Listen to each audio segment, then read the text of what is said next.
The ladies went crazy. Crazy, bro. So next thing I know, they're all asking him to dance. He's like, no, I got a girlfriend. No, I got a girlfriend. No, I was like, wow. Respect, bro. Hey guys, welcome back to the show. I'm Mario. And I'm Peter. And we're Guys That Listen. On today's episode, we have the legendary, the infamous Lexakhan Calhoun. Lex, tell us a little about yourself. Thank you. I'm a DJ and here in Santa Ana. Grew up in Army family. So grew up around the world, traveled. It's changed or it's shaped my perspective on life. Growing up in Germany and my very musical family. So that has a direct input on how I deal and appreciate music. Well, left brain side is music. Right brain side is structure, maybe from military. But structure, so I'm in the project management organization, and I'm able to combine both of those, traits together. So that's me. Love music, love organization, love people. Where does that organization and that love of music meet in the middle to create, to where you feel the most satisfied? It's happened once. Oh. Once. So I was tapped on the shoulder by this young lady named Jackie, and she was hosting the Pasadena Jazz Festival. And she had me be her operations manager. But basically, it's a project manager. So that's what I do in my 9 to 5. I project manage. So I was able to project manage the Pasadena Jazz Festival. So nice. I was able to work with the vendors. I was able to work with the city. I was able to work with the fire department. All task-oriented stuff that you need to pull off a concert or an event. And I was eating it up like candy. I love that stuff because the end goal was that I was able to produce or help produce music. I'm surprised you don't do that full time. That seems like the perfect job for you. Yeah, true. But there's always people who are either or, right? But that was just an opportunity to combine them. How me and Lex met is actually kind of funny.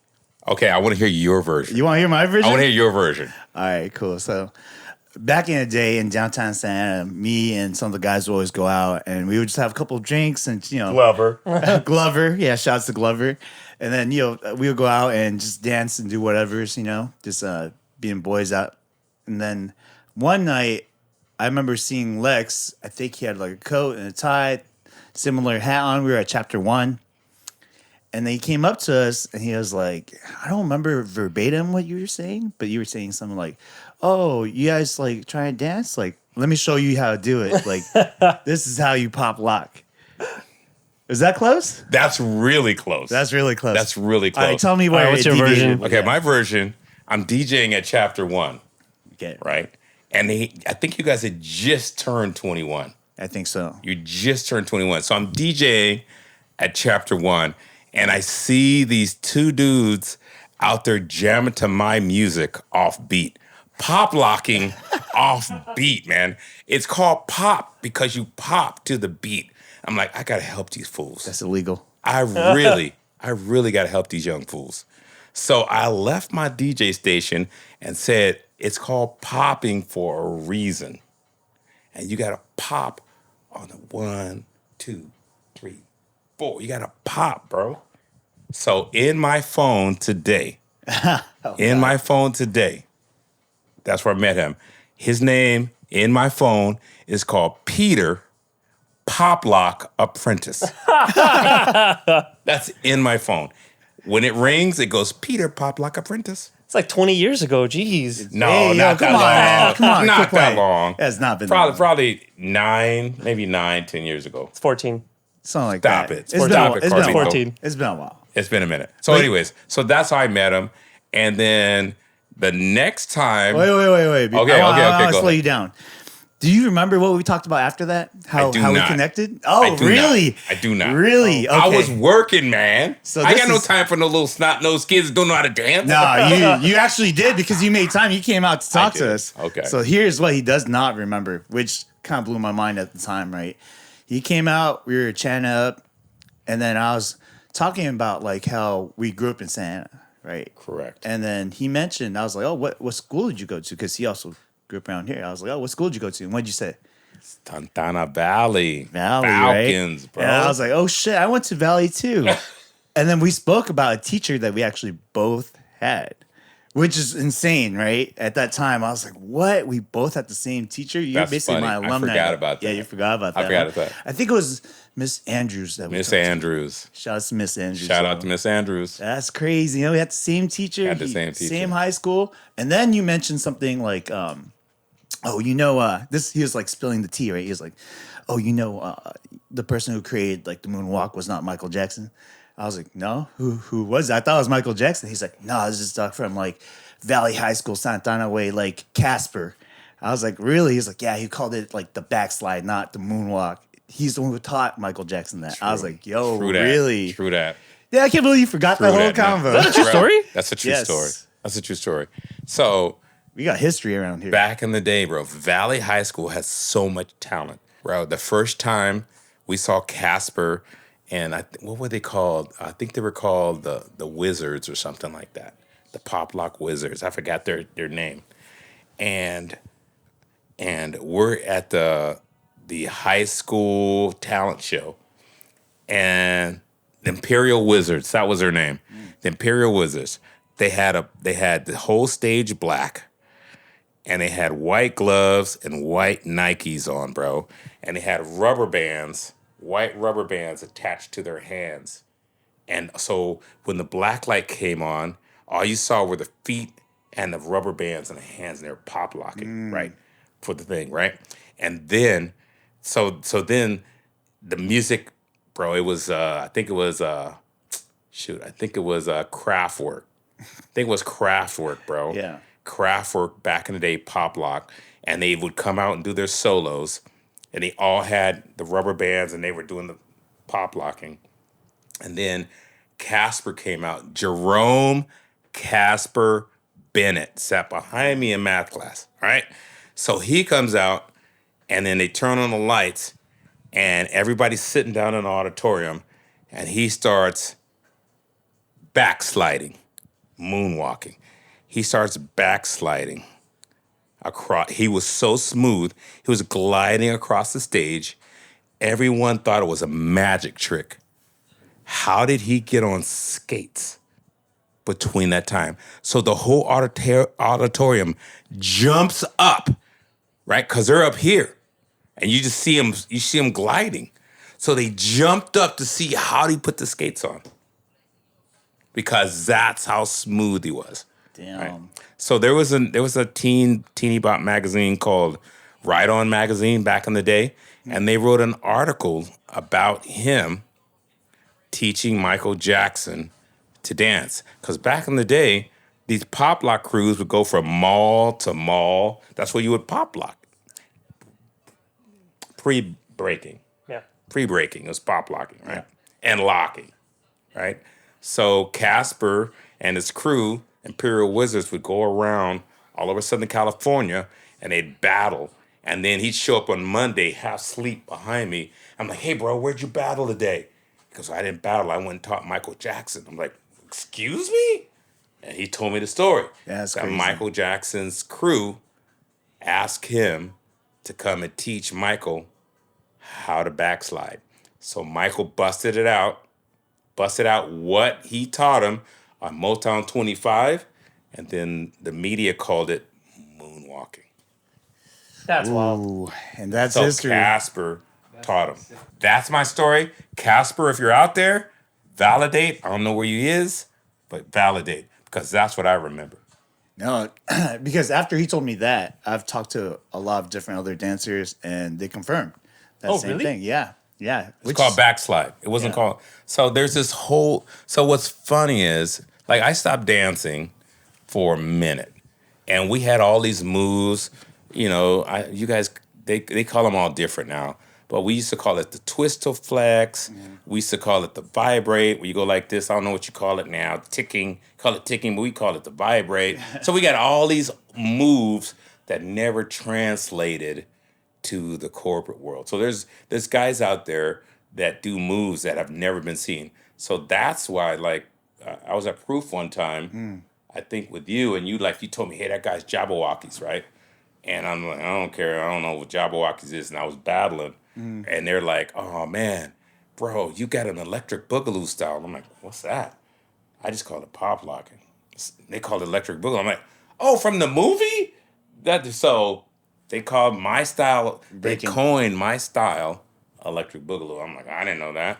Yeah, there's a lot of history back then. It's kind of crazy. Probably get some copyrights, for that. Maybe Exactly. Nah, that's like a whole feud. Like it's a whole nother thing, the dancing bro. scene with that is like, it's so political. It's crazy. Yeah, Like, you don't even want to. So deal with they that stuff. labeled everything, bro, like different from the street. It's insane how dance was back then because what year was that we're talking about when you were in high We're talking 80s, bro. 80s, right? Early 80s. Think about it, back in the 80s, people weren't like really recording stuff on like VHS. You know what I mean? Like, Correct. And then now we have things like YouTube and Instagram and TikTok, and people just pick things up like through the internet. Yeah. Back then, the only way you would get it is if you went out to see these guys. True that. And word will travel like completely different. It would be like, oh, I heard this guy. He has like this move called like the backslide. I heard he goes to Knott's Berry Farm, which is one of the battling grounds. Bro, I was gonna go there. Yeah, That's so funny Because I told you. Yep. That's such a different world that we're talking about, where because I don't know anything about this, so it's it's a lot more difficult for me to conceive of this, where it's like, it reminds me of something Donovan actually told us, where when he was little, the only way he could see dance was he had a VHS of some group that was battling. He'd watch it every day. That's where he picked up his moves, because there was no YouTube. It wasn't, bro. There's nothing where you could just automatically look up a dance move, learn how to do it. You'd have to go to clubs, or you'd have to go to malls, or you'd have to go to Cloud 9, Knott's Berry Farm, R.I.P. What is that? Yep. Cloud 9 used to be a teen dance club at Knott's Berry Farm. And after 5 o'clock, they would charge you $10 to get in. What? $10 back then? Back then, bro. That's wild. $10, but it was like a club. And like it was underage club, bro. And you could go, you see people from Long Beach, people from LA, people from Orange County, people from Riverside, and they'd all go to Cloud 9 to battle, bro. Would you see Snoopy there? No, that's Snoopy. No. All right. Yeah, maybe earlier. But anyways, so you would go. That was a place where all the different counties would merge, and the best of the best would battle. At Knott's Berry Farm? That's so weird. They would bring boom boxes and everything. There's no Bluetooth speakers. No, it was a club, bro. Yeah. I'm assuming it's been like torn down and shit. Oh yeah, it's done. It's done. But that was the day.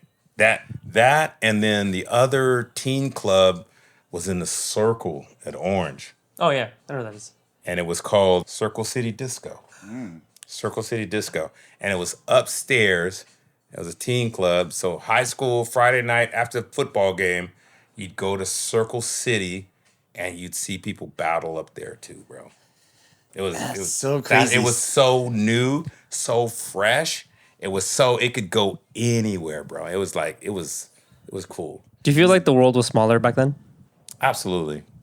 Yeah, because like Riverside was like the next world, bro. Like, you're going to Riverside? That was like a whole nother. You're going to IE. Long Beach? Like, what? You going to Long Beach? Because you didn't have a car. Yeah. You had to get a car and you got to drive over there. And like, I remember we went to a club in Long Beach, and there was this guy, I don't know what his name was, but I stole his move, bro. Really? I stole his move, bro. What was the move? I will never forget his name. Oh, he did this move, and tall guys always look good pop locking, bro. They always look good. Baggy clothes, and they just make it look good. So he did this move where he was like hitting his arms, and they would wave, and then he hit his arm, and it would go, he was floating. I've seen you do that. I stole his do move. I stole his move, bro. Shit. I will not take credit for this because I jacked this guy's move, bro. And it would float. It would float, and he'd look at the audience like it was floating away, bro. And like it was getting scared. He's like, oh. And then he would grab his hand and capture it and go bring it back down and pop it out. Like, oh. Still in that, bro. Still in that. I stole that move. Wow. I stole that move. I always thought that was yours. No, it was not mine. Not mine. So that's what would happen is that people would jack your moves and make them look good. So Jerome would walk into a place and he's like a legend. And people say, oh, that's Jerome. That's Casper. That's Casper. That's Casper. And like his legends, like Billy the Kid. That's Billy the Kid. That's Billy the Kid. And he wouldn't even dance. Wouldn't even dance because he was afraid someone's going to steal his move. Like Michael Jackson. Like Michael Jackson. But he gave it. He gave it to Michael Jackson. Yeah, but anyways. he probably got paid for it. He So got it's paid. different, right? So he wouldn't dance unless it was a performance. He's getting paid for it.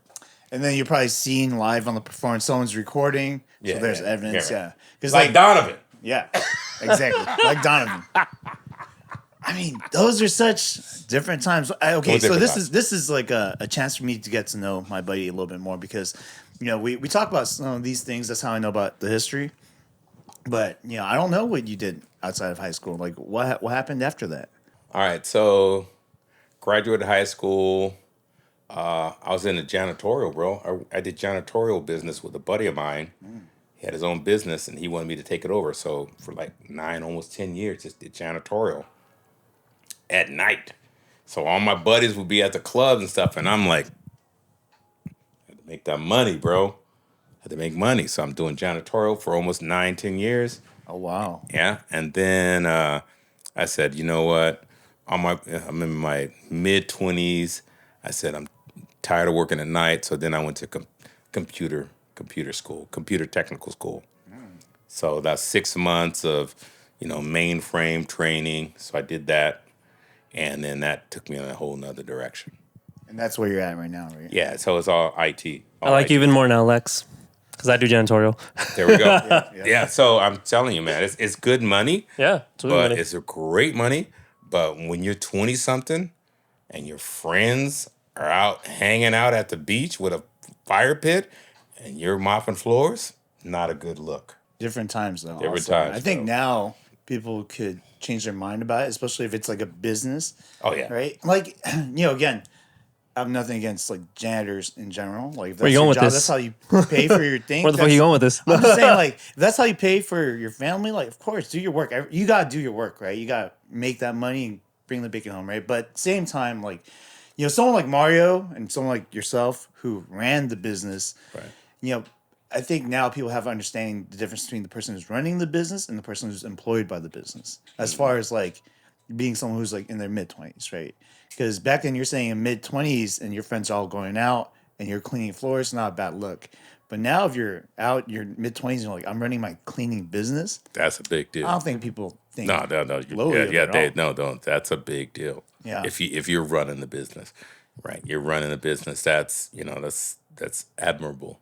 yeah, If you're that exactly. young, and and you're trying to pull in paper for that. That's great. Thank it's great you. because Thank you. you're paying your dues. Yeah. You're paying your dues, bro. Because you have a vision that after that, I'm doing this now, but I'm gonna be here later. That's great. I see you, Mario. Lex, I want to ask you. There's one thing that we never really talk about. Things that you kind of know about me, but I don't really know about you. Okay. I've seen this guy on the dance floor, salsaing, partnering with a bunch of different girls. This guy got moves. This guy got game. But that's only what I've seen. When we hung out. I want to know about Young Lex. Bro. How is Young Lex? That I would walk into a place and I would know that I was the best dancer there. Wow. There was no doubt. And dancing was more of the thing back then, right? It was, bro. I'm in the 80s, 90s, bro. Late 80s, early 90s. I knew there was no one who could beat me on the dance floor until breaking came in. Yeah. Because I would always dress clean. I'm like, I'm not getting on the floor spinning in my thing. When breaking came out, I'm like, you guys can have that. I'm not messing up, my suit that I went to, garment district down in L.A., Yeah. right? And got my 3-piece and all that. I'm not getting down there, right? So popping kind of faded and went to breaking. I'm like, all right, you guys can have that.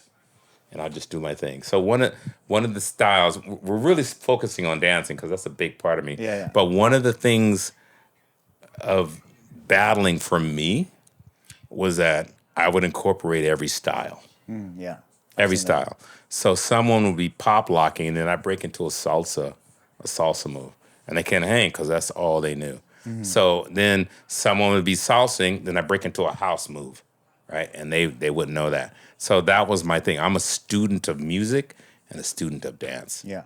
But I mean, what I was trying to get at was how did it affect your game with the ladies? That's what I'm trying to say. That's where you're going? Yeah, that's what I was trying to say. All right. The battling stuff with dudes is cool. All right. But let's transition All a right. little So bit. listen. So let me tell you a story about that. I only wanted to dance with ladies who loved dancing as much as I did. That's a tall order. That's a really tall order. I was there to dance. I didn't care about taking nobody home, bro. I didn't care about taking nobody. Lex the gentleman. I just wanted to dance. So there would be women who, when they would see me dance, eye connection, right? And I would ask them to dance, and like, no, I'm good. Playing the hard. I'm like, well, I didn't want to dance with you anyway, then. Wow. Right? I didn't want to dance with you anyway. I'm looking for dancers, bro. Right? So I'd find someone else, maybe not as attractive, but they love dancing, and bro, they could hang with me, bro. I would go right in front of that girl that rejected me, and we would tear it up, bro, because we had all the attention, Yeah. right? And if she wanted attention, she lost it, right? So the one that was with me, who was a student of dance and had passion for music and dancing, that's the vibe, bro. That's your type. I'm not trying to take you home. We're just here to experience this moment of dancing. That's what I'm about. I've seen So that. she'd be trying to take you home, and you're like, no, I want to keep dancing. No, I want to keep dancing, bro. I'm serious. That's part of the game, though. You see? but listen, You but- understand? It probably makes her want him. Okay, way so more. let's talk about Afro Funky when I took you, Oh, bro. God, dude. Okay, I want to hear your side of the story on this one. So what? Peter and I have battled. I've like taken him on. I'm like, let's go, bro. You can dance. I'm going to take you to my spots in L.A. So go ahead. Tell him my that God. story. I mean, this was a long time ago. I was in a long-term relationship to kind of put things in Oh, context. I forgot right? about that. Yeah. Oh, bro, admirable, bro. Admirable. Thank you. Admirable. And I vouch for you with her. Thank By the you. way, Thank I you. vouch for you. Thank Go you. ahead. Oh, you want me to tell or you? You tell the story. Afro Funky. Yeah. So this is after I coached you up, bro. I coached you up on the pop locking. It was like a year after. I think. So I coached him up on the pop locking. I'm like, hey, Peter, I want to take you to this place, bro, where only dancers go. Cause that's rare. It's not a club for bougie look, trying to look good. Only dancers come to this club. And it's not about how you look. It's not people wear tennis shoes, girls are in t-shirts. It's about dance. Would you say you're a good coach? Absolutely. All right, right now, Absolutely. give us a lesson right now. Absolutely, bro. Nah, he's got to see what I want to see what he remembers. But anyways, so I take Peter. It's me and you. That's it. Yeah, literally just us two. It's just us two. And he's in a relationship. He's in a relationship with. We'll right? bleep out that name, but yeah.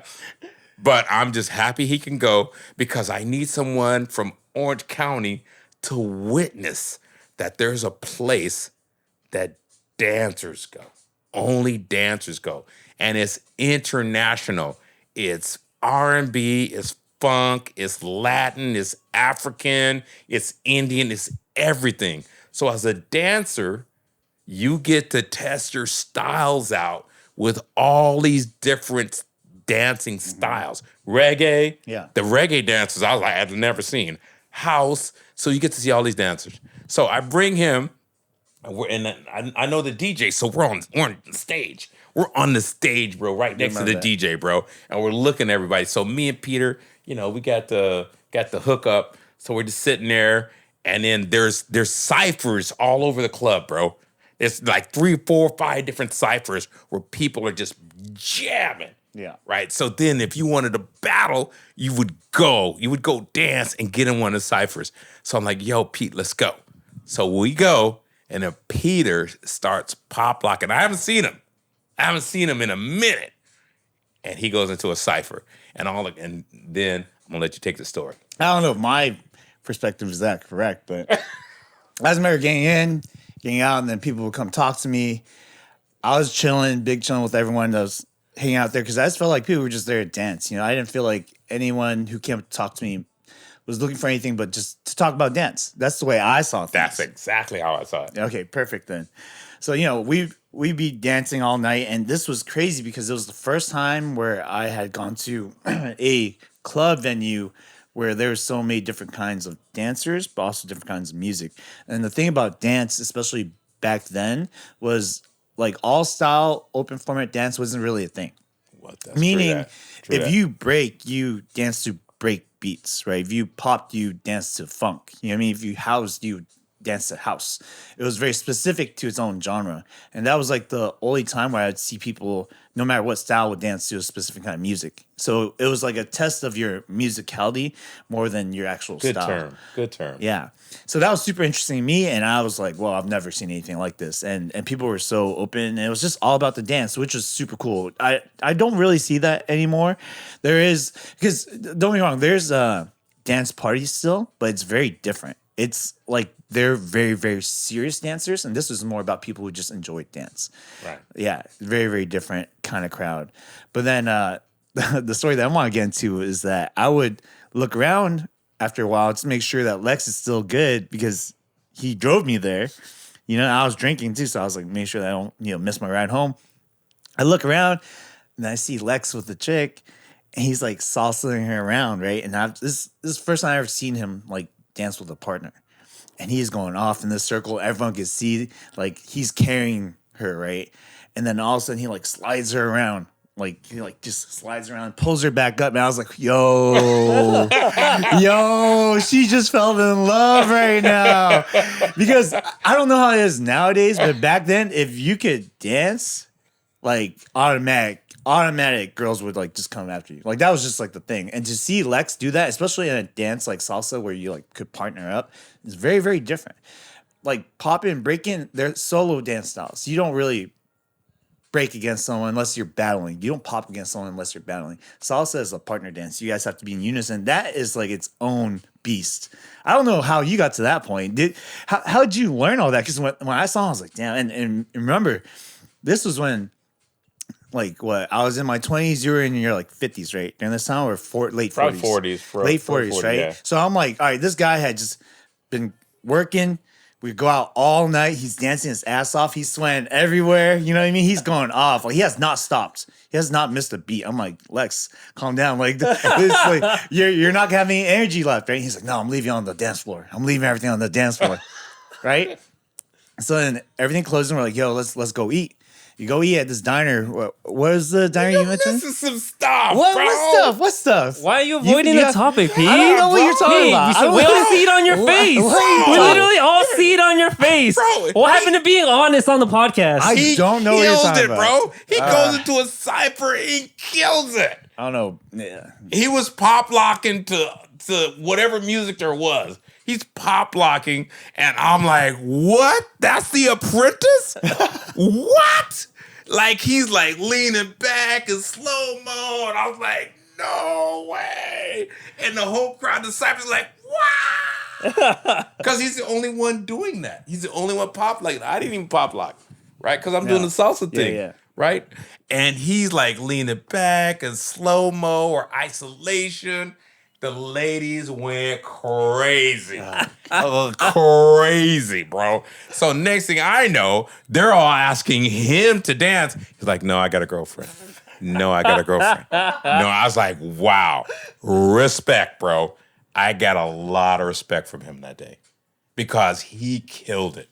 He killed it. He brought pop locking to an international dance event, which I didn't do. I wouldn't pop lock because I would adjust my style. Yeah.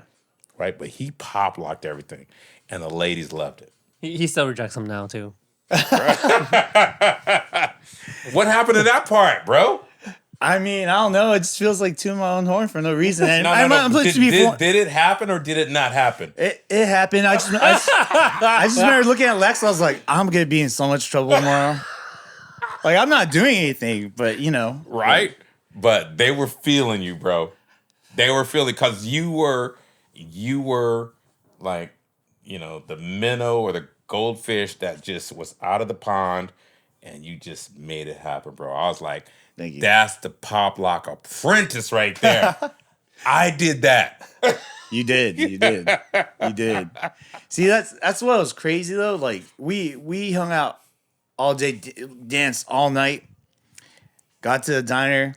I'm like, yo, Lex, don't you got work tomorrow? He's like, yeah, I do. I'm like, holy crap, how are you still out right now? Where's this energy coming from? And this is one of the many things that this guy inspires me on is his energy, not even just the amount, but the kind of energy.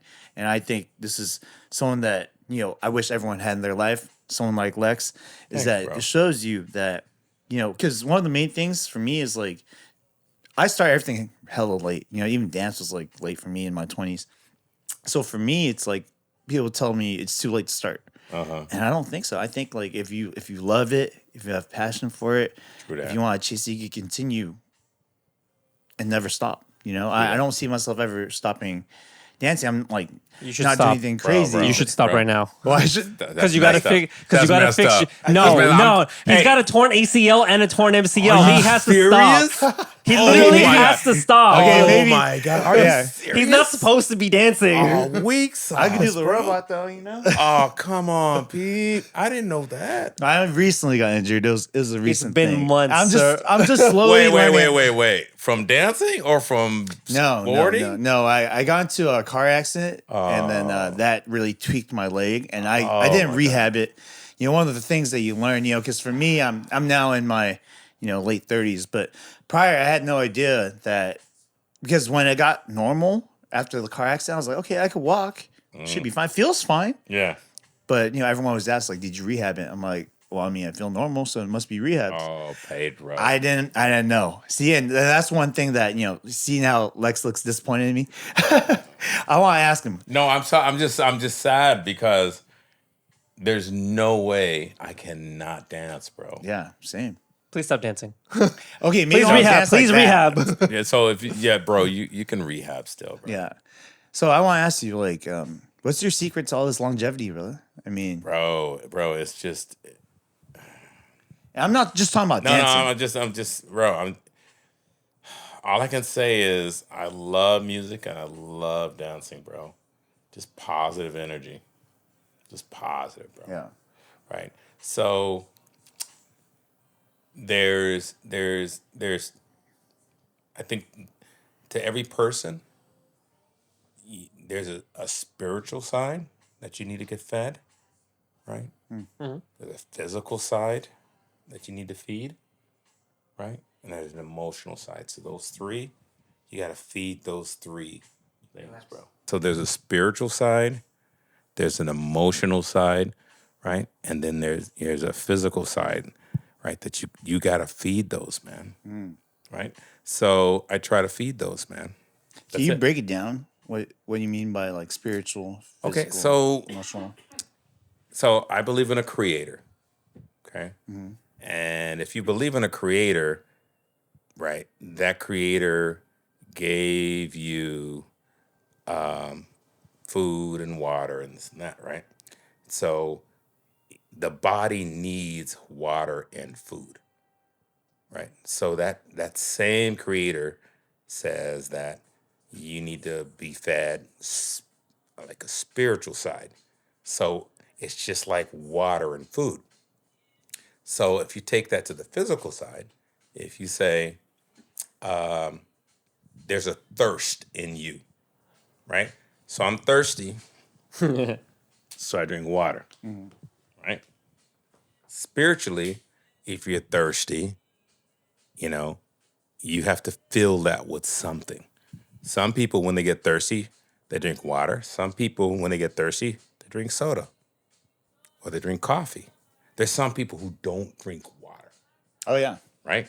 There's some people like that, right? And there's a thirst that comes. You can either drink water, or you can drink coffee, soda, or Gatorade or whatever. But eventually, if you don't, if you don't drink water, your body's gonna say, "I need water." Your kidneys are gonna mess up, right? There's a thirst in you Yeah. that has to be quenched, right? Physically. So, in my mind, there's a thirst in you spiritually that needs to get that. So you need to feed that thirst. So for me, it's Bible reading, prayer, Got it. all that. You gotta do that because that's water.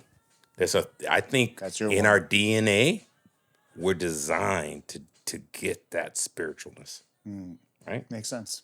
So so you gotta balance those things, right? Yeah. Balance it with life, balance your spiritualness, physicalness, balance. Okay, cool. So, I understand like you're mentioning that you pray, right? Were you always a religious person? Kind of, sorta. So I was raised so I come from a family of 7 kids. So my father was in the military, and I remember being in 522 Wood Street, Santa Ana, back in 1970, right? And my dad was in Vietnam, Oh wow. right? So he would come back, and I didn't even recognize him because he would 3 tours, right? So we went to a Baptist church because his father was a Baptist minister in Georgia, so we kind of grew up Baptist. And then I started when I was in my teens. You always had a respect for God, a respect for religion, right? So until I was like 14, 15, and I was starting getting some bad influences. Like I had at this point. So let me jump. So go back. So in the 70s, 1970, my dad comes home, barely recognize him. There's 7 kids, and he says to my mom, "Hey, I got orders to go to Germany." So he took all 7 kids to Germany from Santa Ana, bro. That's crazy. From Santa Ana. How old are you? I was like 6 or 7, bro. Oh damn. I was like 7. So I leave from Santa Ana, and I'm thinking Hitler's still there, bro. Because we watch all those war movies. I'm like, man, is Hitler gonna be there? Why are we going over there? Hitler's still there. Yeah. That's 7-year-old mentality, Of course. right? So we fly from here to New York, and I remember like landing in New York, and it was like in December, bro. It was cold, and like 7 of us, and my little brother, my mom was holding like as a kid, bro. And we landed in the airport, and I remember being a taxi driver in a taxi and hearing in New York, James Brown had his own radio station. The Oh, wow. James Brown station. I was like, what? James Brown got his own station? I was like, wow. At 7, right? And then we left from New York and then flew to Germany. And then we landed in Germany, bro, in this tiny, tiny little town. What's it Tiny. called? The town was called Wiesmoor. Beastmore. Wiesmoor. And I mean, the police car was a Volkswagen Beetle, and the police station closed down at like 8 or 9 o'clock. That's how small it was. It would close down. So we're in this hotel, and now in December, and it's snowing in Germany, bro. Like, I haven't been around snow in like a minute, so I'm like, what? So we wake up, and nobody speaks English, and we're this tiny little town, and they'd never seen black people before. About to ask that. Wow, how was Never. that? Bro, we were like Martians, dude. We're like Martians, bro. In this tiny little town, never saw black. The only black people they saw were National Geographic Africans, bro. So they thought we were Africans. So like we'd walk down the street, and people would drive, and they would look at us, and they would crash their cars. What? I'm not lying, bro. That's This crazy. is true stories, bro. True stories. So it was like we just been transplanted like from Mars into this little town, and it was like a dairy town. There was like dairy cows and stuff like that. And it was crazy. How So long are you there for? almost 5 years. Holy cow. So you're about to enter your teens at this point. Yeah. So it's, from 7 to like 11, 12 around that time. And so we became a part of the community. I learned how to speak German fluently, right? Do you still? Ich hab das vergessen. So viel. Ich hab das vergessen. I forgot a lot of it. That's still pretty impressive. L'chaim. Du hast. Just kidding. So when I was little, but it's a a 7-year-old's vocabulary Yeah. that I spoke. Do you feel like Germany shaped you? Absolutely, bro. Absolutely. What about Germany made you different? You got to see America from a different perspective, and then like the whole race thing was out, right? You're not black, you're American. It's funny because I feel like you don't get to see that outside American view until you're like maybe in your late teens, and you're a little more cognizant. Where it's like, because growing up here and stuff, like I feel like every country kind of brainwashes their citizens. Sure. That they're the best country. Exactly. Yeah. The best country. I remember being like in elementary school, middle school, like every day, 7 a.m., pledge allegiance to the flag. And I think about it as I'm older, I'm like, oh, it's kind of weird. Like, we're all kind of like, just like looking at this flag and like, kind of. Means nothing. Saying It stuff doesn't. that It we doesn't. don't understand. But it's like you don't Don't realize it till you're older. Because You're growing up, I indoctrinated. was like, yeah, America's the best. Like, why don't people like us? Blah blah. Bro. And you get older, you're like, oh, Bro, those are assholes. so not getting political or anything Yeah. like that, but where we were, that little German town, it was part of the NATO defense against Russia. Oh, damn. So what they would do, where my dad worked, he was the chef or the cook for this little army base that had Americans and Germans, and they were to defend against Russia. So they had like warheads, like ICBMs, like located on the base. And what they would do to keep the Russians off guard is that they would move these warheads to different places, or they'd move them around because, they would have satellites or whatever to find out where the warheads were. So we'd be playing in the summer, like 10, 11 o'clock, and we see these trucks with missiles on them, man, going through the street. And they would be moving them to another location. Oh, wow. Is this the 80s or 70s? This is 70s. So is this beginning of the Cold War then? It was middle of the Cold War. Middle of the Cold War, yeah.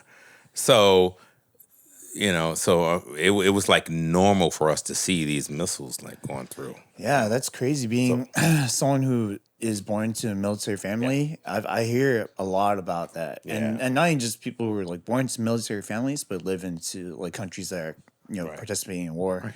So just the fact one point I wanted to bring out is that for the Germans, they're like, oh, why you guys bringing missiles to my backyard? I'm like, right? They're in my backyard. I'm like, hey, bro, I'm just here, bro. Yeah. Right? So there's missiles going through their backyard. So I'm like, and then Russia's pointing their missiles at their little town because they know there's a base there with missiles. Yeah.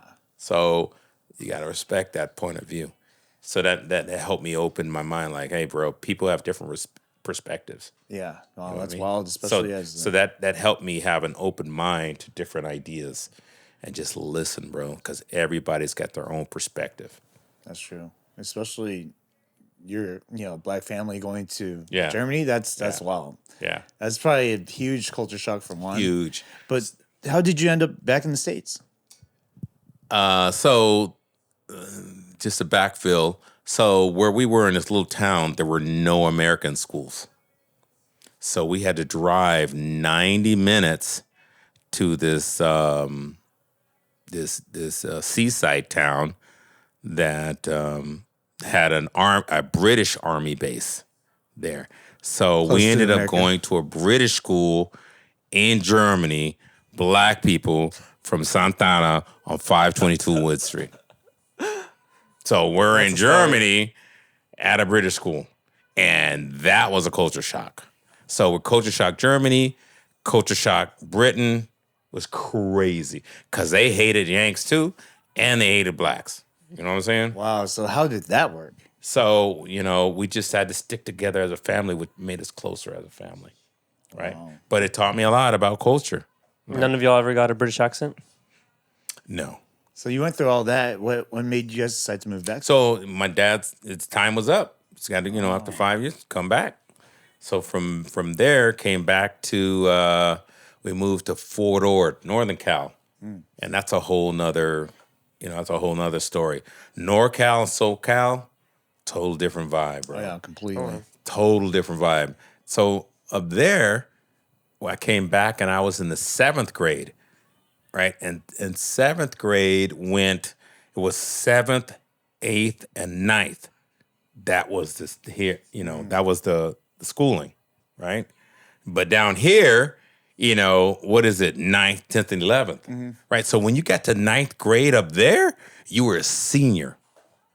Like you had to set the example for these young kids, right? So we were like right around, we're 9th grade, right? You had this pride. So I come here at 9th grade or 10th grade. I came back here at 10th grade and I saw these freshmen at night. I'm like, why are you acting like little kids? Like, why are you acting like that? It's completely different. It's totally different. They're like, hey, we're freshmen, so we're gonna act silly. And I'm like, no. Up there, 9th grade, you acted like, we're the seniors now, right? And like there would be like senior ditch day from the high school to come down and want to fight the 9th graders. Like the 8th and 10th graders are coming, like, let's band together. And like, bro, we're gonna meet over there. Like it was you were like, hold your own. So like it was like you're a senior for middle school.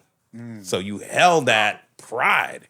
So when I got here and your 9th grade is a freshman, and I'm like running around like, what? What are you guys doing? So anyways, that was a culture shock. Life was different back then. Very different. And you've been here ever since? Ever since, yeah. That's crazy to me that you went through all that and then coming back here and then you've been here ever since basically what?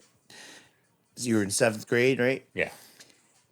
Do you feel like in general the times have I'm sure you do, but like the times have changed a lot as far as the way people interact with each other. Because even the moment that we had, right, when we first met each other, like I feel like that doesn't really happen nearly as much anymore. I never thought about that, bro. Okay, no, I never thought about that. That you were open to taking instruction from an old black dude. Yeah.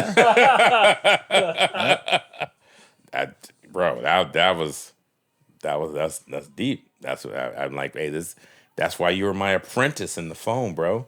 Thank you. I'm gonna teach you some of black culture.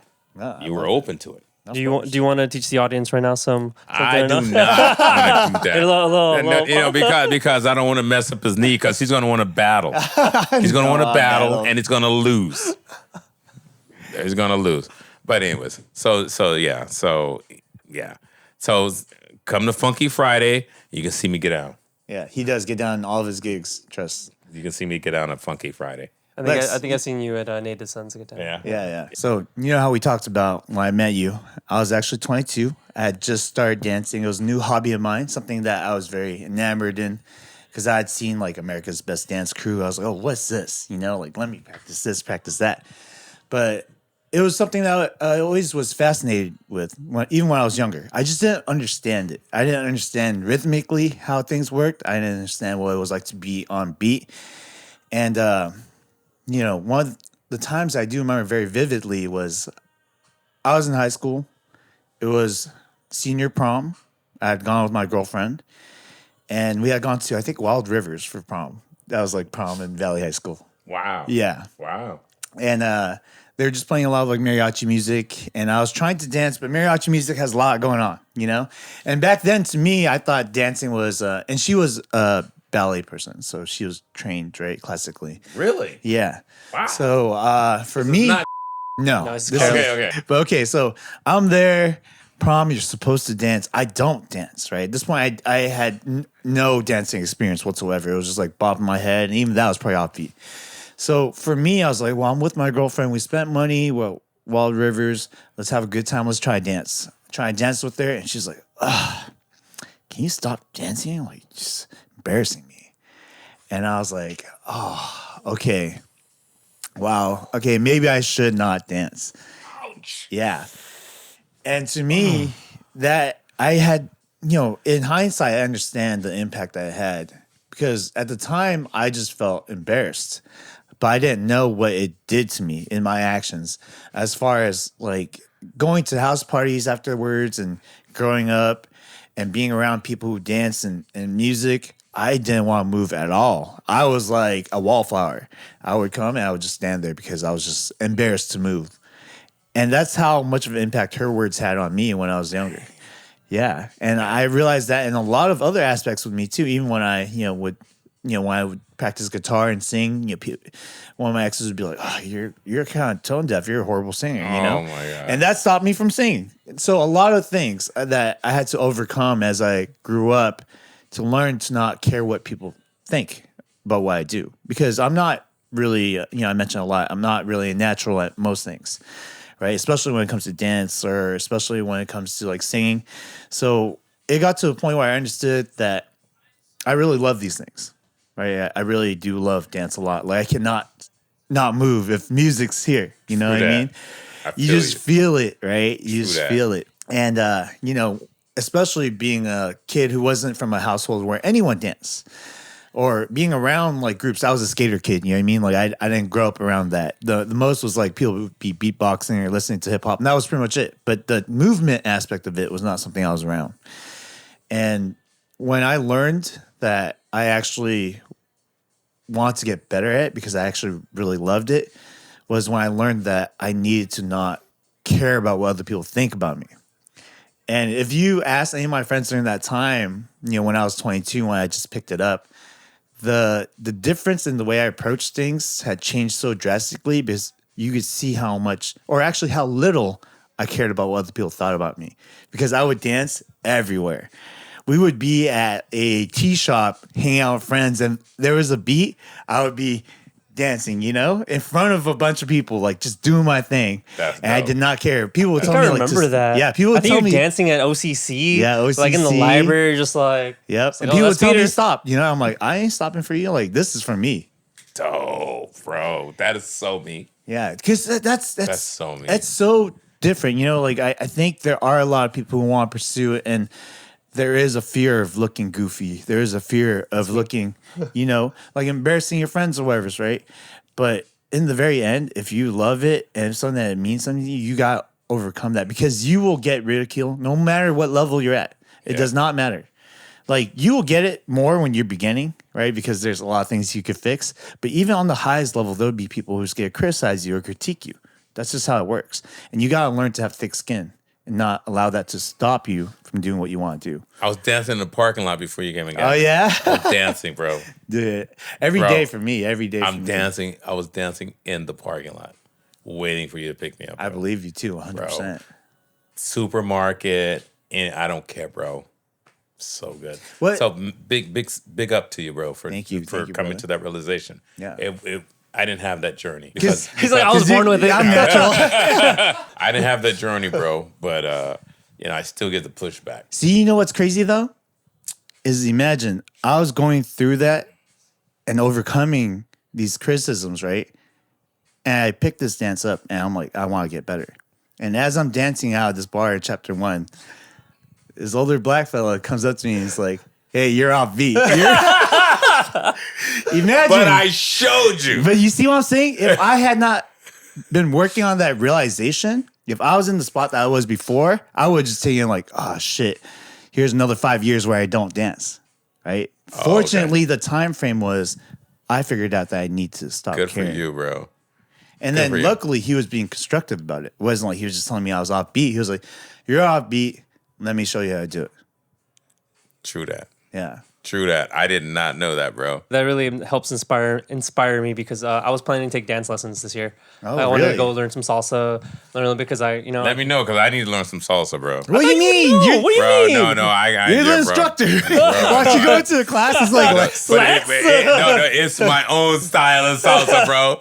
It's Lexa salsa, bro. It's sick. Because they do the dance event here, and I took one of the free classes here in downtown, right by the pretzel place and stuff. And I was like, okay, this is cool. Like, it's a little harder because it's like there's so many people around, and they just throw you in there. I'm like, I want to go take an actual class, like either one-on-one or somewhere like smaller, because I need like, okay, I can't follow it. But you know how you're talking about, like, yeah, sometimes you're a little afraid of looking goofy. Sometimes you're a little like, I'm in that same spot where like I know that I don't have rhythm, but at the same time, I also don't care. Like if I'm out and like I'm with friends or with a girl and something, I'm like, yeah, let's go dance. I told them I'm really bad. Like I'm gonna tell you right now. But at the same time, sometimes it's not always there. Sometimes I have that confidence where I'm like, yeah, I'm gonna go fucking dance and like it doesn't matter. But other times I'm like, I want to, but I'm like, I'm goofy. Like I can't do it. That's the thing though. There are, for me, being that goofy ass kid, right? Being that awkward motherfucker who's like trying to dance and trying to do this shit that he doesn't understand.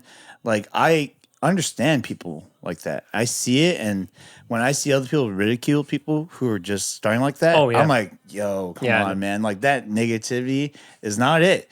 I've seen it where like I remember this vividly, right? I think I was like a year and a half into dancing, maybe 2 years, and I was at this bar Can I called. just say you chronological dancing? Like I've been a year or two into dancing. Like that for me is not a scale. I'm like, it's dance, bro. We from like 5, 6, 3. We're dancing. Your mic looks. Oh, so that's interesting for me to hear you like chronologically say dancing because it's so embedded in our culture. Yeah, exactly. That's interesting for me for It's very different perspective. Yeah, very very different. So go ahead. I'm sorry. Especially for me, it was like more of a milestone, right? Like when I started, I remember the fear of like starting, right? Like the fear of like, okay, I'm in front of these people who are very, very skilled. They take it very, very seriously. It wasn't like a casual thing, it was like classes and meeting people who are in crews who have won like jams. So, that second year maybe that I started dancing where people are like, okay, Peter's still like very awkward, but at least he's kind of understanding the fundamentals. Being out at this bar, I think it's called like Maloney's or something in Newport Beach, Costa Mesa. I remember this chick, she was dancing. She was more of like, I guess like one of those spiritual dancers where her hands are, up and a little bit wavy, but she was just doing her thing, right? Like maybe the music didn't match the dance, but she was definitely in her zone, enjoying herself. And I overheard a couple of people like, oh, she looks like stupid or whatever. And to me, I'm like, hey, at least she's putting herself out there. She's obviously enjoying herself. Right. That is way more of like something I would give props to than someone who's just staying there like criticizing someone for having fun, for being themselves, And now whenever I see that with anything, because I've been that awkward kid that doesn't know what he's doing, like I give those people props because it takes balls as a person who that wasn't your background. You know what I mean? That wasn't for me. Like to overcome it is difficult, and I see that in other people. And I encourage them 100%. Like, just keep on going. Just keep on going. That's good. So for me, like I told you, like back in my early 20s when I'd walk into a club and I know I'd be the best dancer there. If there was the worst dancer, I would see him and he's having fun. I'd be jealous. Yes. I would be jealous because he was offbeat, but he's having fun. I'm like, man, I want that energy. Yes. Because that's what I'm there for, is to have fun. Yeah. Right? So so I will go and hang with them and give him props, high five him, and all that, to give him that energy because he's having fun. Yeah. I have the same vibe on that, like same experience where it's like I also not naturally talented at these things, can't sing or dance.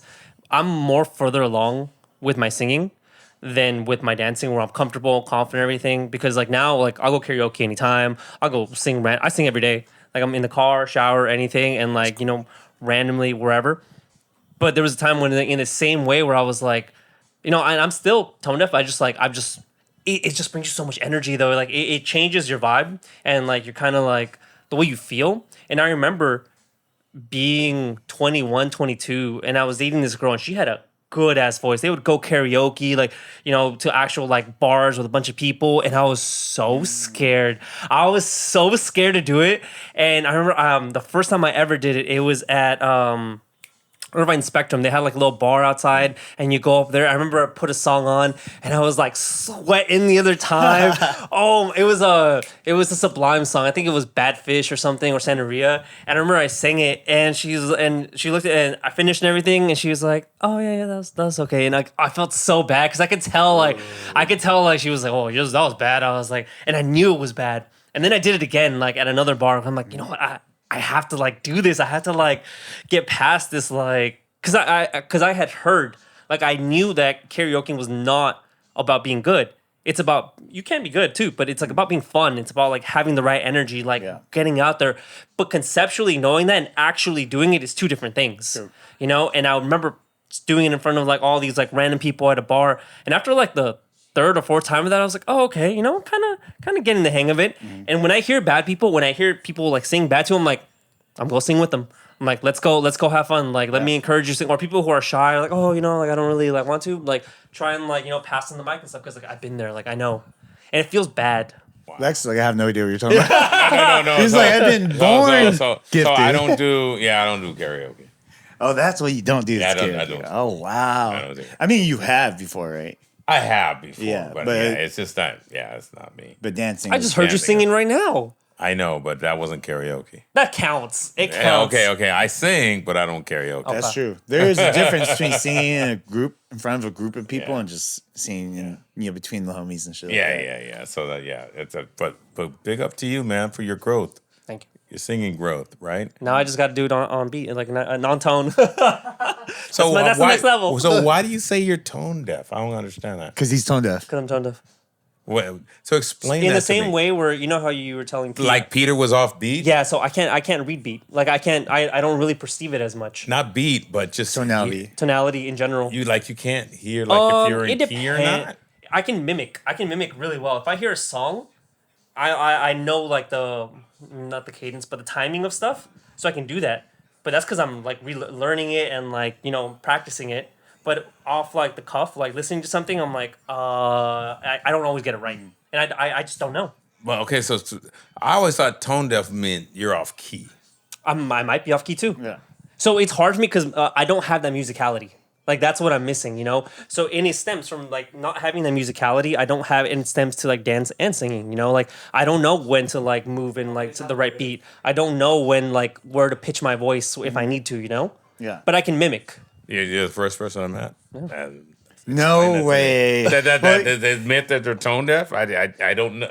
I just thought it meant you were off key. I might be off key. I mean, I don't know the exact term or I'm sure definition. there's a lot of things. And I'm sure that there's you a assign range, too. Yeah, but usually I would say off key is like one of them for sure, right? Like the don't even know what a idea key is. It's very much so being unaware of how you sound and how the song is supposed to be. Because it's like, you ever remember listening to yourself the first time over the phone? And you're like, Sounds a "What? little weird." I sound like that? I hate my voice. Yeah. But the way you sound in your head, Bro. and when you sing a song, especially when there is the person singing it with you, you're like, oh no, I sound exactly like that. And that's the difference, is that you're like, when you replay, you're like, oh shit, I do not sound like that at all. So like I told you, like during COVID, I did these podcasts, the live sets. Yeah. Right? Where I'm in my garage, just broadcasting to the world, right? My brother in Australia is listening in. Friends in London are listening in. Friends in Texas. And I'm just in a garage, just playing, talking. And I would go, and it records, like the podcast. I go every time. I'm like, I think I'm at 142 sessions now. Oh, wow. All That's a 4 to 6 hours long sessions. And I go back and I listen to every one. Oh, whoa. And I hate my voice, bro. You have a great voice. I hate my voice. Welcome to DJ Lexakhan. I DJ hate set. my voice. I was like, wow. Like that, but so then I invited Fernando over, and we had this one session called Salsa versus Funk. So he set up his system in my garage during COVID. He's doing all salsa, I'm doing all funk. and we have 3 songs, and he'd do 3 songs, and we'd have to battle each other, and that was one of the greatest moments ever, where we're able to collaborate during COVID, right? Yeah. And it was so good, but I still hated my voice, and he won the first battle, so I wanted to, so I had to do a rematch, so I rematched until I won. Hey, never give up. Never I give know that. up. Okay, I lost it. Let's do it again. So they're You all just out wear there. him down. Like, Yeah, break I him do down a little warm bit. up. But he hit below the belt, bro. He hit below the belt. I told you he's a student of music, and he taught me Latin music. He taught me a lot about Latin music. So all my favorite Latin songs, he used them on his set against me, bro. Against me. I'm like, that's wrong, bro. That's wrong. So anyways, I took his favorite funk songs and used them against him. Oh no, that's dope. That's dope. I mean, at least you guys had that like B2B like back. Yeah. So that that energy, collaborative energy is awesome, bro. I see that a Especially when lot you're in fun like with it. dance and like Yeah, it just yeah. brings all these different kinds of people Yeah. and communities together. Yeah. You know, So it's- how did you guys meet? Since like you got some history, I didn't know this. I've known Pete since I was what 14, 16? Yeah, I think Oh, serious? Yeah. it's been a while. Wow. I was friends with his younger brother because his younger brother. Dante. Yeah. So Where's I knew him. Dante? Doing his own thing right now. Okay. Met him, and then when I was, I think I was like 18. I'd met him before, like once or twice. And when I was 18 out of college, I started hanging out with him and the rest of like the boys, like Glover, Amphill, Dewey, everyone. They kind of like took me in, and I had like this like new group to hang out, and I was like one of the youngest kids. It was me and Michael Koo. Yeah. And it was just like this very like open and accepting group, like True no that. no hey, everyone's welcome, and they've kept the same energy ever since. Like the group only grows and grows. Right. It's very rare to get excommunicated out of that group, it's very rare. Yeah, you gotta do something bad. Yeah, you got to do that. do something bad. Am I still in? You are. Okay, good. You are. Okay, of good. course. What are you talking about? Come All on. right, I'm still in. All right. I know I'm an honorary feel good collective. Oh, you member. are. You are. He was one of the first DJs that we got on. Oh no way! Yeah, literally. I think Well, we're at the joint. a commissary. A commissary? Yeah. Bro, I think it was like our first event there we had you on. bro. Yeah. And then our first event ever was at Copper Door. I actually remember like the inception of like before it became a thing. I remember being in LA. And it was us, it was Dante, and you guys were drawing like the sign, like the feel good, what it would like look like, and telling me about this thing, and I was like, oh, okay, that sounds cool, yeah. Like I didn't know what it was, but I was like, all right. Yeah. I mean, even the inception of that was very interesting, very, very different. Because for me, I think I was like 24, 25 at the time. So I had been a couple of years into dance. And because of that, like now when I go out and drink, I'm always dancing, right? I'm no longer that wallflower. It's like you could not get me off the dance floor.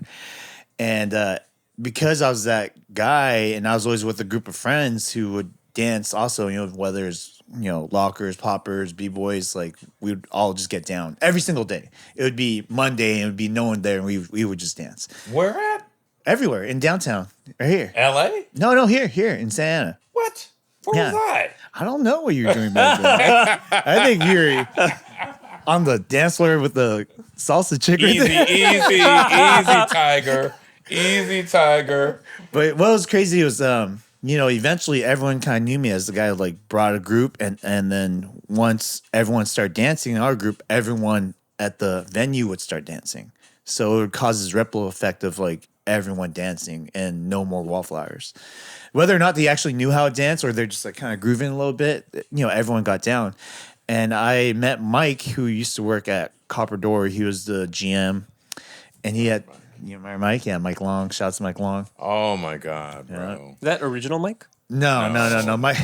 No. He is the original Mike to me. But That's not Mike. Bro, I forgot Mike was there, dude. yep, he was there. He was one of the first ones there. And then he told me, he was like, dude, like every time you come in, like I gotta buy you a shot because you bring that energy, and and we love that. Like we love people dancing, and like we don't like people standing around looking like they're about to fight the next person, because that's what it looked like back then. Back then, downtown Santa it was like everyone had a problem. You go out and like people would just mad dog each other, and the energy just wasn't quite there. I don't know if it was the music or it was just Santa at the time, but then eventually they liked it because no fights would break out when everyone's just dancing, unless you're dancing with someone's girl. But other than that, it wouldn't happen. And he told me, yo, Pete, you should come out to industry night. Like, I want you to meet some people. So then we came out to industry night, which was at Copper Door. I think it was on a Tuesday night. And that was when Alvin just bought the place. The Copper Door? The Copper Door. Wait, you went there before Alvin brought it? Yeah, I was there when it used to be just a pool hall where people would fight. No way, Yeah. bro. Back in the day. Yeah. I did not know the. Yeah. Wow. Okay, go ahead. Go ahead then. So then Alvin had bought it because that place was just notorious for fights. Like, it was a heard pool about hall. that. Yeah. Heard about And that. then Alvin bought it. He was just like at this time, I think he was a doctor who moved down here from Vegas. And he was like, I need to own my own bar because I'm out here in Vegas just drinking alcohol and spending too much money. So he buys. Wow, you're saying that, bro? Yep, that's what he told me. That's what he told me. I'm just telling you, that's the story, And then shouts to Alvin too, by the way. Shout out to Alvin, bro. Yep. And during this time, Copper Door had no traction because Alvin was not a local. So he didn't know the scene. He wasn't a local. He didn't really know too many people. That's why he hosted the industry night to kind of get to know the locals. And Mike introduced me to Alvin. And Mike was like, this guy's the dancing guy I was telling you about, And he was like, yo, do you do a lot of dance stuff? I was like, kind of, I go to jams and stuff and, I'll practice here and there. He was like, oh, what do you think about throwing a dance party? At this point, I had no idea how to throw a dance party at all, but I knew how to throw a party. I threw parties all the time, even when I was younger. That was like my shtick was that you would know me through my house parties. Right. Yeah. Right. And then I was like, I don't know, but I'm also one of those people where, like, even if I don't know, I'll figure it out. True that. And I also have the mindset where it's like, True that. this is kind of weird, but it could also be really cool. So let me just take it on and see what's up. So I remember at that point, I was still very much into dance. So I was like, hey, I want this to be a very big dance-centric event. Meaning that there would be dancers there, but there will also be performances that involve dancers. And I was like, that could be different. Maybe that'll attract people. So this was before Feel Good even existed. This wasn't even a Feel Good thing. It was just I forgot what we called it at the time. But, at this point, I had only known a couple DJs, right? And I was like, shit, I forget to throw an event. You got to have a DJ. So I posted it on my Facebook and shouts to homegirl Fidget. She was like, oh, I know a DJ named Donovan Demerit. I was like, okay, well, just link me up with him and we'll see what's up. So I hit him up and he was like, okay, cool. Yeah, I'm down to spin. Like, what do you want? I was like hip hop, like 90s, 2000s. And I was like, oh, and there's a couple dance performances. So I'm going to give you a couple songs. And he's like, what are the hours? I'm like, 10 to 2.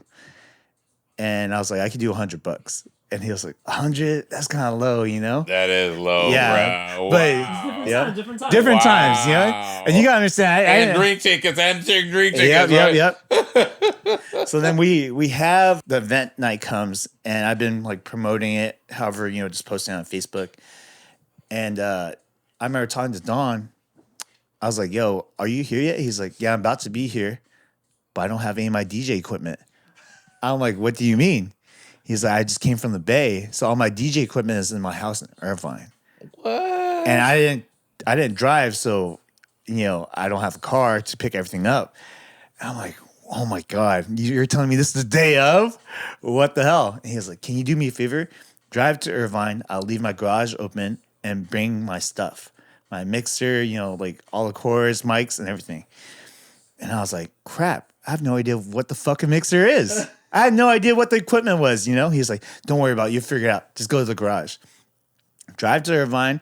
Garage is open. I walk in. There's a bunch of stuff everywhere. But then there's like a bunch of stuff that looked like it was packed up, ready to go. Oh, okay. So I was like, okay, hope this is the right thing. Because if it's not, this is going to be a terrible first event. Oh, my God. Yep. So I pack everything up in the car, drive it back. He's already at the venue. I'm like, is this the right thing? He's like, yeah. I'm like, oh. Thank God. So he spins. We have my friend Ben, who I just had met at the time, Smoke. Great dancer. We had our boys from the Mighty Floor Poets come on, perform, do breaking. Everyone was shocked. That night was, I think we had a count of 700 people for the first night on a Thursday night. It was a hit. But funny enough, this is what a lot of people don't know is that I was stressing out in the background. You always stress out. Yeah, I always stress out. But even more so with that because I had no idea how to deal with everything. I had to deal with the door. I didn't know that I couldn't just grab people in. You know, my friends were like, there's a fat line. Can you get me in? At this point, I've never gotten anyone in. You know what I mean? Like, I've never had people cut. You have all this power. Yeah. You have all this power. I Don't know feel what like to do with Thanos. What do I do with all this power, you know? And then, not even that, but it was just crazy stuff that was going on. There was like a cop car that ran into a building. What? Wait, Yeah. I was there. Were you there? Yeah, I was there. Yeah. I remember it right here. It's in it. Yeah, right? yeah. So by what the subway. happened was I had heard a huge crash. I'm like, shit, what is happening? So I go outside and you see a cop car into this building. And then someone was telling me like the cop was talking to some chick and she was leaning into his window and some guy walked by and slapped her ass. So then the cop gets mad and the guy runs off and he chases the guy in his car and he ends up hitting the curb and running into the building. Right by the subway, right? Yeah, right by the subway, exactly. I was there. Yep, I was yep. there. For my first event, all these things were going down. It was insane. My God. It was insane. Yeah, so there was that cop car that crashed into the building.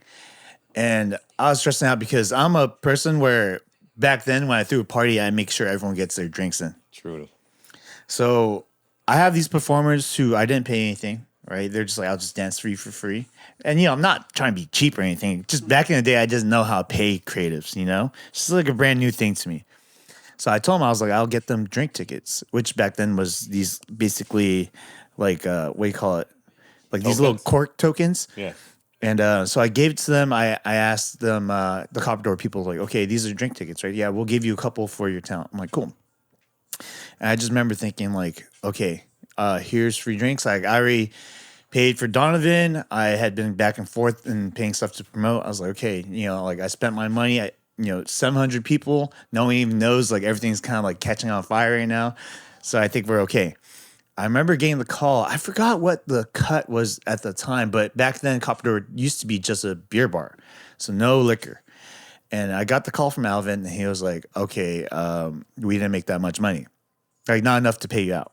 And I was like, "Shit." What? Yeah, I was like, "Shit." I guess I'm in the hole. And to give some context, to Alvin was brand new to this too, so he didn't know what it was like to work with a group of promoters or people promoting events. True that. So to be fair to him.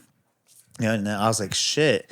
And in my head at that time, I was like, damn, I put my all into this. Yeah, you didn't make money. I didn't make money and I lost money because I had to pay for things, right? So I was like, you know what? I think I'm just not going to do this anymore. And it's fine because it was a banging event. Everyone had a great time. People asked me when the next one was. So I was like, it's all good. Not a big deal. At least it was fun. And I get a call and it's Donovan. And he was like, yo, like, banging event, bro. Like that was super cool. Like you have fun. I was like, yeah. And he was like, well, how did it turn out? I was like, oh, well, I lost money. So and he was like, what? And Don had already been doing events in the Bay for like 10 years at this point. So I told him, I was like, yo, I don't think I'm going to do this anymore. You know, it's not really my shtick, I guess. And he was like, nah, bro. Like I see the way you treat people. I don't think you should give this up. I think, how about you and me give it a try one time? And if it works, like, let's continue to do it. Let's have fun with it. So I was like, all right, like, let's see what's up. So then we talked very loosely about it. No real super, like, concrete plans. And then I remember going to Commissary Lounge, which at this point had moved over across to another street. And I've been waiting for it to come back because I used to go to the small bar that they had in Costa Mesa. It was tiny, you know what I mean? Like 50 people would pack that place out. And someone was like, yo, yeah, Commissary opened up again. Like, you should go. I went. It was like 10 people there. And it's a big spot. You know what I mean? You can fill it with like 500-600 people and still got space, right? And I had the same mindset. I was like, you know what? It's not popping, but I'm out here with my friends. I'm going to have a good time. But I'm also going to try and make it into an opportunity. So I remember thinking like, oh, maybe this could be the first venue that we do it at. So I remember talking to one of the bartenders. I was like, hey, do you know the event coordinator here? And they're like, yeah. Let me call him out for you. Like, what did you need? I was like, oh, I want to have an event here. So the guy comes out, and it's Yuki, which is one of my friends from college. I did not know he was managing the bar. Dope. Yeah. I love Yuki. Love Yuki. Shout out to Yuki. Shout out Yuki. And Yuki talks in the Yuki way. You know, hey, what the fuck, Pete? What the fuck are you doing here? You know? And I just kind of gave him my spiel, like, hey, I'm trying to do an event. He's like, how many people can you bring? I was like, I can't promise you anything. I just know the last event that I did, the turnout was about 700 people. He's like, whoa, you sure you could do that here? I was like, I'm not sure if I can. I'm just telling you what I did. And he's like, well, meet the owner, Andrew, and see what he wants to do. So we meet up. We agree on a percentage, right? And he's like, I can't give you Friday and Saturday because that's our busy days. I was like, I was here on a Saturday. It was dead. It was like 10 people. He lying to me. Quit playing, you know? But I think he wanted to pull that card back then to kind of have control, you know? Like, I'm not just getting straight off the bat, give you our most busy night, you know? Quote unquote. So we do it again on a Thursday. I don't even know if I feel confident at this point, but I was like, you know, I'm just going to do it again, see how it feels. Do it on a Thursday. Another 700 people come up. Packed night. I'm still like shitting bricks because I'm like, did I lose money on this again? Because this time we're paying multiple DJs because it's not just Don spinning, right? We had the event. The next morning they call us up and they tell us the bar tab because this bar actually had liquor, which is way more expensive than beer and people drink way faster. Nice. And we made our money and I had the biggest smile on my face because I was like, yo, this is crazy. I'm out here hanging out with my friends. We get to choose DJs who are playing dope ass music. I get to dance, and I'm getting paid. This is kind of wild. That's dope. Yeah, and ever since then, that's how the Feel Good Collective came about. I did not know that. Thank you. I did not know the story of how you and Don met, bro. Yeah, literally through Facebook. That's crazy. Yep. So I came at one of those. I don't remember. I don't think it was the Thursday. I think it was either the first or second one. I think it might have been the second one, which it was on a Friday, I believe. So here's my memory of that. Like I think I opened. Yeah. And Don was there. Donovan was there, and I played. Oh my god. It was. Oh my god. It was. Not Planet Rock. But it was a song like Planet Rock. And nobody knew it except Donovan. Oh, really? Nobody knew this track except Donovan, bro. And while I'm up on the booth, Donovan's dancing. He comes over and he goes, I see you. I see you. Because nobody else knew it except Donovan. Yeah. So that's when I'm like, okay, that guy's cool. Yep. That's when you got a lot of time. Okay. That's dope. That's dope. Yeah, so that's good. No, I mean, damn, good old times. Good old times, bro. I didn't know that history. That's good. That's good. Not a lot of people do really, actually, bro. That's really, really cool, bro. Yeah, it's really wild because if it wasn't for Don egging me on to do one more event, Feel Good would never existed. All right, so tell me about So where's Feel Good now? I don't know where Feel Good is now. I mean, I feel like that's a story for off the pod because that's gonna go on forever. But Dang. But there's a lot to it now. There's Really? a lot more moving parts. So you got merch. We got merch. We got content coming up. We have artists. We have a New York show coming You up. have a New York show? In a month. Yeah. Dang. Dope. Yeah. That's dope. So man. getting there, you know. Hey, congrats. Thank you. Carlito. Thank you. Appreciate Pedro. you. I vote for you. I got that. No, thank you for coming on the show, Lex. Like, you're great energy. Thank you, man. It was a great. It's cool to see someone be in love with dance and music, everything so much. Where I'm like, damn, I want that. You know, like I really see it, and also like telling us a little bit about yourself. Like, kind of like it's a very rich history where you've had so many moving parts to your life, so much diversity, which really reflects in like kind of the music and dance that you have. Thanks, bro. Yeah, Appreciate that, it's man. great. This was meeting fun, bro. Yeah. I hope you It had was fun. really fun. Yeah, I didn't know what to expect, but it's cool. I told you it's a little different. Right. Just to get to know you, man. Yep, And of then course. just for the audience, if you guys need a pop and lock teacher, he's taking disciples. Salsa too. Apprentices. Apprentices. Hey guys, welcome to Lightning Round, where we ask our guests some rapid fire questions. Lex, are you ready? I am. 3, 2, 1. What's your favorite song? Bro. Favorite song, Billy Ocean, Inner Feelings. Oh, okay. That's good. Who is your biggest inspiration? Drink. Hold on. Bro, hold It's on. the lightning. Let's see. Biggest inspiration. I'm gonna say my mother. All of that. If you could dance with any person in the world, dead or alive, who would it be? Jerome Casper Bennett. Hey, all right, all right. What makes you happiest? Giving people joy when I'm playing music and they're accepting that. Dope. That's why I DJ. Is why I there DJ. anything that you would change about yourself? Let's see. Change about myself. Be more organized. Okay. And then my last question for you is, what's one goal that you have for this year that you want to accomplish? One goal.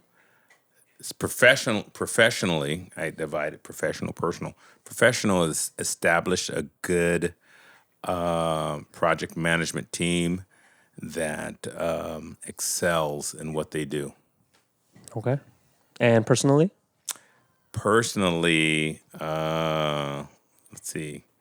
I want to learn how to salsa dance. All right. Me too. There you go. Nice. All right, my turn. Oh, I got to take stuff from you? Yeah. You got it, of man, course. They'll call us lightning round. Call us the beat down. This is a beat down. This is an initiation. That's what it is. Apparently. All right, Lex. All right, if we go back to your youth, what's your fondest memory? Germany, bro. Germany, where we made first contact with the German kids. I'll never forget that. We were these little black kids, didn't speak German. They spoke broken English, but we communicated as kids, bro. That's dope. That's it. All right, where do you get all of your energy from? Weak sauce. Bro, music, life, this energy, absorb it from other people. Absorb that energy, bro. Okay. Translate it and push it out. What is one tip you give to youth about longevity? One tip. Hold on. That's deep. That's a drink. That's deep, bro. So I got a drink if I can't think of it right away? Yeah, Is that what's up? Is Yeah, that what's up? that's the lightning Okay, round. this is the hammer? you Thor's hammer? take a sip. You don't need to down it. Yeah, because you gotta be able to sip the entire time. So. All right. So discover your passion.